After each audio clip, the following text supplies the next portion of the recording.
அனைத்து ஜோதிட சொந்தங்களுக்கும் வணக்கம். ராகு 8இல் இருந்தால் என்ன செய்யும் அப்படின்னு பார்க்கலாம். பொதுவாக ராகு ஒரு இருள் கிரகம். அவர் லக்னத்துக்கு 8ஆம் வீட்டில் லக்ன பாவராக செயல்பட்டார்னா, அதாவது ராகு நின்ற வீட்டு அதிபதியாகவே மாறிவிடுவார். அவருக்கு 8ஆம் வீட்டு பலன்னு சொல்லக்கூடிய முழு பலனையும் செய்யக்கூடிய தகுதி வந்துடுது. நம்ம லக்னத்துக்கு 8ஆம் அதிபதியாக அவர் வரும் பொழுது நமக்கு கெடுதல் செய்யக்கூடிய அமைப்பில் அவர் நின்றுடுவார். அந்த ராகுவுக்கு பாவ தொடர்புகள், தீய கிரகங்களினுடைய தொடர்புகள் ஏற்படும் பொழுது நிச்சயமாக அந்த ராகு தசையில் ஜாதகர் பெரும் துன்பங்களை அனுபவிப்பார். லக்னம் மற்றும் லக்ன அதிபதி சுபகிரகங்களினுடைய தொடர்பை பெறும் பொழுது அந்த துன்பங்களை தாங்கிக் கொள்ளும் வல்லமை ஜாதகருக்கு ஏற்படும். அது மட்டுமல்லாது ராகு தசையில் அந்த ராகுவுக்கு 6, 8, 12 இந்த இடங்களில் இருக்கக்கூடிய கிரகங்களும், ராகுவுக்கு பகைத்தன்மையை பெறக்கூடிய கிரகங்களும், லக்னத்துக்கு 6, 8, 12 தொடர்புடைய கிரகங்களும் மற்றும் மாரகம் என்று சொல்லக்கூடிய 2, 7 மற்றும் லக்னத்தை பொறுத்து 11, 3 இந்த பாவகங்களின் தொடர்புடைய புக்திகள் நடக்கும் பொழுது ஜாதகர் தாழாத துன்பத்தை அனுபவிப்பார்.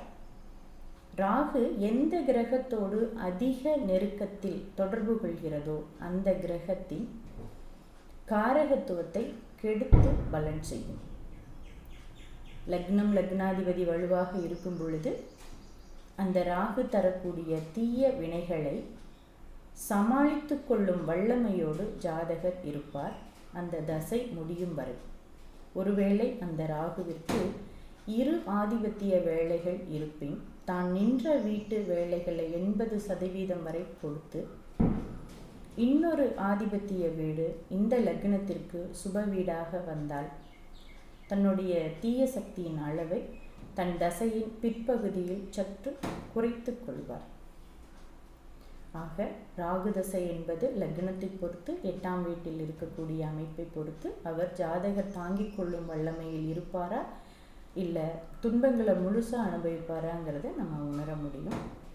குறிப்பாக அந்த ராகுவுக்கு வீடு கொடுத்த கிரகத்தின் வலிமையை பொறுத்தும் அந்த ராகு செயல்படுவார். ராகுவுக்கு வீடு கொடுத்தவர் அப்படின்னு எடுத்தோம்னா அப்போ 8ஆம் அதிபதி சுபத்துவம் பாவத்துவன்ற எந்த அமைப்பில் இருக்கிறாருன்னு பார்க்கணும். ஆக அதை பொறுத்து தான் நமக்கு பலன் இருக்கும். மொத்தத்தில் 8ஆம் வீடு என்றாலே சுபத்துவம் அதிகம் எனில் அதனால் நமக்கு எதிர்பாராத நன்மைகளும், 8ஆம் வீடு பாவத்துவம் எனில் நாம் தாங்கிக் கொள்ள முடியாத துன்பங்களும் துக்கங்களும் இருக்கும் என்பதையும் உணர வேண்டும்.